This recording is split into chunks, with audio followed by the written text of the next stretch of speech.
প্রবাসীদের জন্য কঠিন হচ্ছে কানাডায় কর্মসংস্থান। বিস্তারিত জানতে ভিডিওটির শেষ পর্যন্ত দেখুন। আগামীতে প্রবাসীদের জন্য কানাডায় বসবাস এবং কর্মসংস্থান কঠিন হচ্ছে। দেশটির প্রধানমন্ত্রী জাস্টিন ট্রুডো কানাডায় বসবাসরত প্রবাসীদের অস্থায়ী চাকরির সুবিধা তুলে নেয়ার কথা জানিয়েছেন। এতদিন কানাডায় প্রবাসীরা নানান সুবিধা পেলেও আগামীতে এসব সুবিধা বহাল থাকবে না বলে ইঙ্গিত দিয়েছেন ট্রুডো।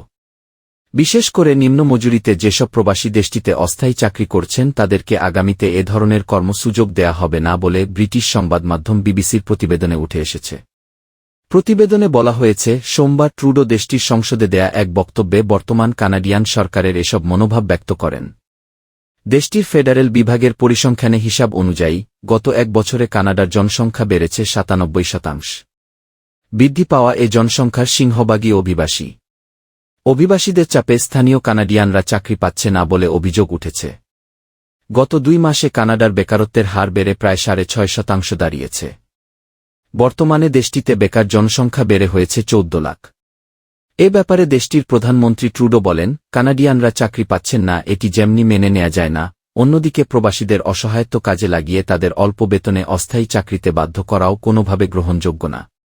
জাতিসংঘের সাম্প্রতিক এক প্রতিবেদনে বলা হয়েছে, কানাডায় যেসব প্রবাসীকে অস্থায়ী চাকরি দেয়া হয় তা একরকমের দাসত্বের শামিল।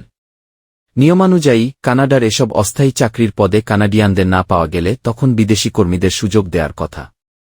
কিন্তু সস্তায় প্রবাসী কর্মী পাওয়ায় কানাডিয়ানদের চাকরি না দিয়ে প্রবাসীদের অবৈধভাবে সুযোগ দেয়া হচ্ছে। দেশটির গত বছরের পরিসংখ্যান অনুযায়ী 2023 সালে কানাডায় প্রবাসী অস্থায়ী কর্মজীবীর সংখ্যা বেড়ে হয়েছে 1,83,820 জন, যা 2019 সালের তুলনায় 88% বেশি।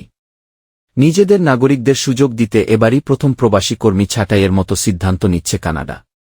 আগামী মাসেই নতুন এ সিদ্ধান্ত বলবৎ হতে পারে বলে জানিয়েছে দেশটির সরকার।